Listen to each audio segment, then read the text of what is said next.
We are.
All right.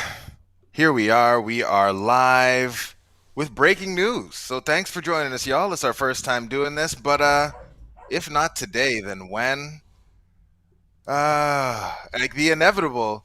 It seemed that people as we were getting to this point in the season, maybe we started to maybe get a bit comfortable with things. Bomani Jones even tweeted earlier in the week that Kirk Cousins must have the strongest immune system in the world because with everything else that had been going on, he was like the one notable unvaccinated QB who did not end up on the COVID-19 list. Mhm.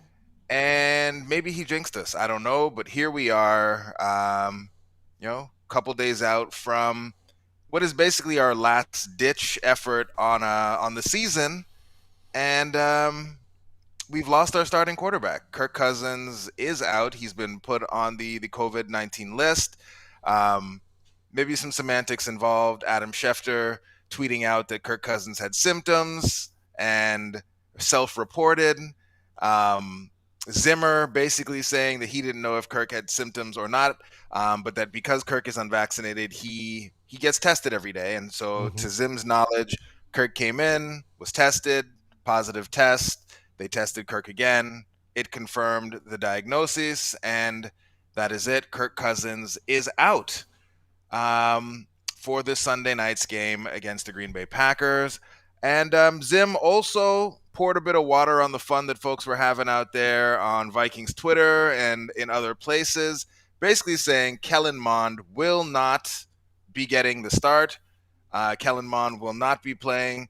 It is Sean Mannion time. Zimmer says that, heaped actually quite a bit of praise on Sean Mannion. Said that Sean Mannion is brilliant, is prepares every week like he's going to be starting, and that the team is going to rally around Sean Mannion. And so that's it. Dave, we got breaking news. Doogie kind of teased it earlier this morning, and then Schefter broke the news. Mhm. What were your thoughts? What were you thinking when the news came across that Kirk Cousins was going to miss this game? Oh, one, it is a perfect ending to the season. We were all waiting for it. We knew it was going to happen last at the beginning of the season when the whole Kirk Cousins controversy of not being vaccinated. I will put up a plexiglass bubble. We will have team meetings under the goalposts in December and January if we have to. Blah, blah, blah. We knew it was coming. And today, when the news hit, it just literally made me laugh because we that's the way the Vikings are. That's the way the Vikings go. They have for 60 years now. When the worst thing could happen happens, right? I mean, It it can doesn't always get worse. surprise us anymore. It's like Eric Thompson says, it can always get Always get worse. And worse. Mm-hmm. the one thing I will say though is that there's been a lot of talk about the relationship between Kirk Cousins, Mike Zimmer. Um, Mike Zimmer in his press conference, for to his credit, he definitely took the high road when he discussed it because it was something that earlier in the season, Zimmer was obviously very upset about this. Like Zimmer was Mm-hmm. pushing very hard to get um, the leaders on his team to rally around the competitive advantage, if nothing else, that you get from being vaccinated versus unvaccinated. The reduced time that you would have been out, the testing requirements for vaccinated players to come back, and all of those sorts of things. And he actually in July. Made reference to a situation that's similar to this one, in that you know when Kellen Mm-hmm. Mond basically had his issues over the summer and wiped out the entire quarterback room. Zimmer alluded at that time that what if this was a meaningful game with playoff implications and how that could affect the team. And so at that time over the summer, you could see it. Zimmer was very fired up. He wasn't happy that a lot of the leaders on his team had made the personal choice to not get vaccinated because, as we know, Zim is a football junkie. Zim was willing to go blind to keep coaching Mm-hmm. football, so he's willing to sacrifice whatever it takes in service of winning. And so you could tell he was frustrated that players on his team were not willing to do those sorts of things and put their personal preferences aside in service of the team. And when he was asked about it in the press conference today, to his credit, he really did take the high road and kind of reiterated it wasn't just about winning football games. It was about the health and safety of his players, health Their and safety of their families. families, Mm-hmm. making sure they're not bringing anything back from the facility, making sure that they're not getting sick, making sure that they're not having any sort of long-term health implications that could come along with getting sick from COVID-19. And so with everything that's gone on, and with Zimmer's history of sometimes taking jabs at players and things of that sort, it did seem in this case that Zim, yeah, he chose to take the high road, versus maybe like the "I told you so," or this is what we were talking about, or this is what we were looking to avoid. He didn't really do any of those things. But I know that we got some cynics amongst us, Dave. And so Oh even yeah. in the group chat as it was happening, folks were basically saying that maybe he's politicking, setting himself up with the Wilfs. Look at how well I handled the situation. Hey, look, I told them that this would happen, and it happened, but I'm still going to go out there and be a good company man and do this thing. How did it read to you where Zimmer kind of went out there and just kind of took it as it is what it is, wasn't as fiery as we've maybe seen him, and yeah, I don't took the think it high was a road? surprise. I think he's anticipated this all season and how his reaction was. The only thing that I saw anywhere sort of different was the pumping up of Sean Mannion and hoping I expect the team to rally around Sean Mannion come this weekend. It's, it, I fully expected this. I think he's the kindler, gentler grandpa Zim type of mode. And that's part of it. So he comes across as more sympathetic. Uh, Whether the Wilfs take this into effect, we already know publicly there have been people that came out and said retain Zim because of COVID. Some big names have done that. Well, now COVID reared its ugly head in the most visible way possible with your starting quarterback on the biggest game of the season being out because of it. So I think Zim did all right. Now whether it gets him retained, I doubt it. I think all three of them are gone. So Yeah, Mitch we'll see. Gordon. Mitch Gordon. Shout out to Mitch in the comments there. He's that's basically the argument that Matt Anderson and others have made, that most of the issues that have happened to Zim, and I don't know if I can go all the way that far, but like most of the issues that have happened to Zim throughout his tenure have not been of his own making. It's, his starting QB's leg explodes, Sam Bradford's knees Yeah, disintegrate the after whole starting out offensive great, line gets wiped out in COVID and all of these 16. sorts of Yeah, things. And so, yeah, there's been a lot of things that have happened through Zimmer's tenure that have been out of his control. There are certainly some decisions that he makes during the game, on field management, that have also reduced his chance of winning. And then there's also the conversation that happens sometimes around whether or not players are still completely bought in to his message. You do have some players who leave on defense who want to come back and play for him. But I mean, on offense, it seems like there's still something missing. There's still a little something there that we not needs to since be Teddy. different. We need something more. We need uh yeah, we seem to lack leadership on there. And had this Kirk Cousins news not broken today, that would have been what we were talking about. It would have been Justin Jefferson's comments yesterday and his comments that he made after the game around, we need to come out fired up. We need to be more pumped up. We need to have more of a killer instinct on the offensive side of the ball. And I mean, I don't know how I feel about the fact that, our second year wide receiver is the one that needs to provide veteran leadership on the offensive side of the ball. A reporter But that's asked problematic. a reporter asked him yesterday, him being JJ, have you talked to Mike Zimmer after your remarks last week? And he goes, no, I haven't. My leadership style is different. Your leadership style is different.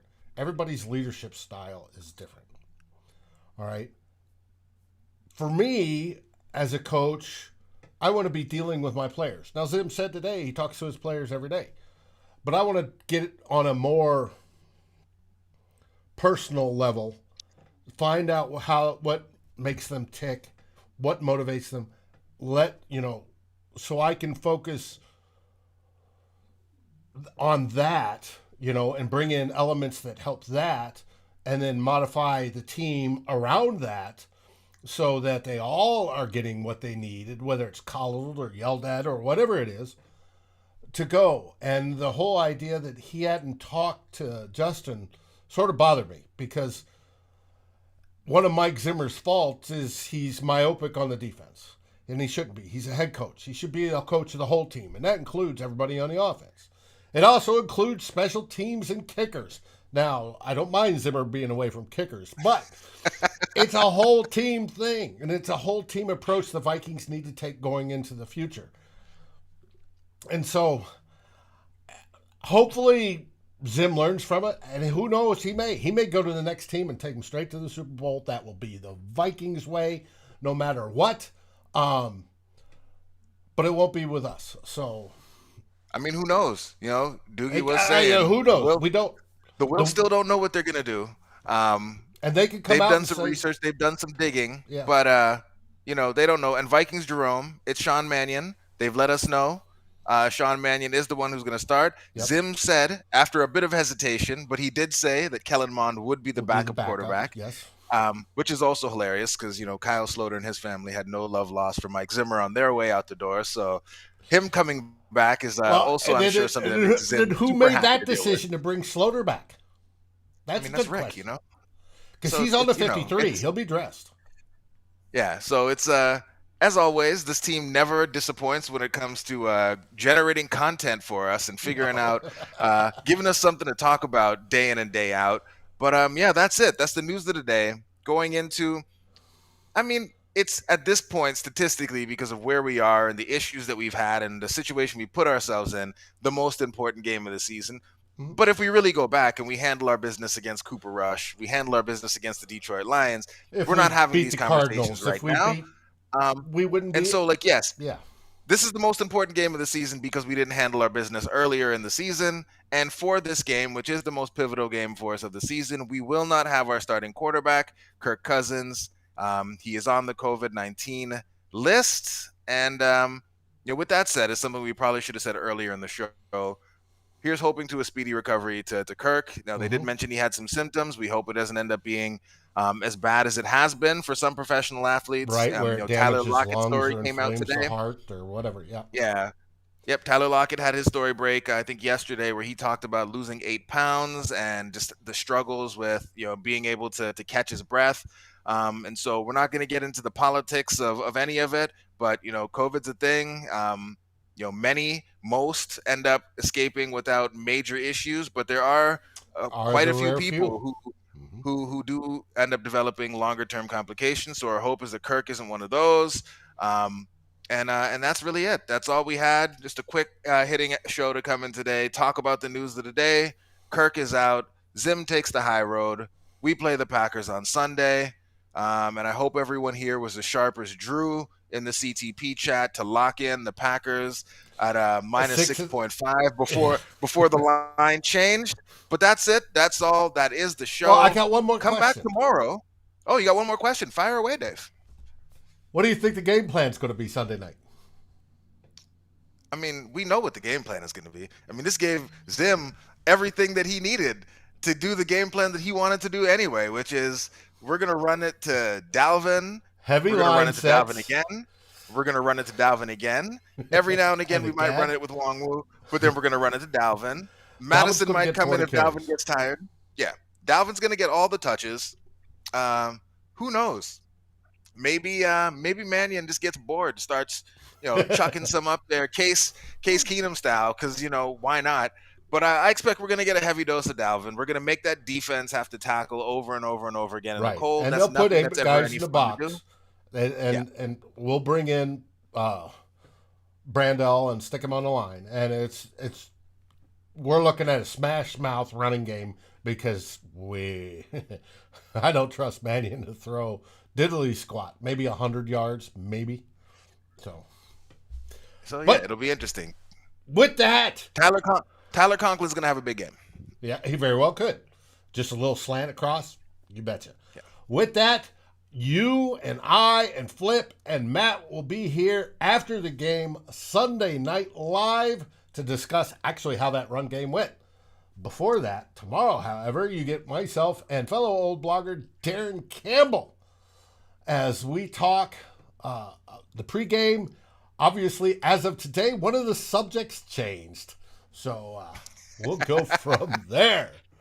I want to thank. And last thing I wanted to say is if you're watching us on Facebook, thank you for coming through. Thanks for being a part of the Daily Norseman community. If you're watching on Twitter, hop on over to YouTube, hop into the Facebook community. If you're on YouTube, subscribe, like, ring the bell, all that good stuff. Yeah.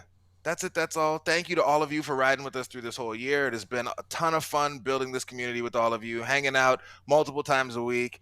I say that we have the best fans, the best community around this Vikings blogosphere. It's so much fun to come in here and chop it up with you guys. The comments are always a blast for us. So thank you to all of you for always coming on and hanging out. Happy New Year to everyone. If you are going out and being in these streets, be safe. And yeah, 2 old bloggers tomorrow, final score on Sunday night, late night. Stay up with us, and then we'll go back through this whole thing again next week. So yeah, Dave. All right, Skol, everyone. Play the music.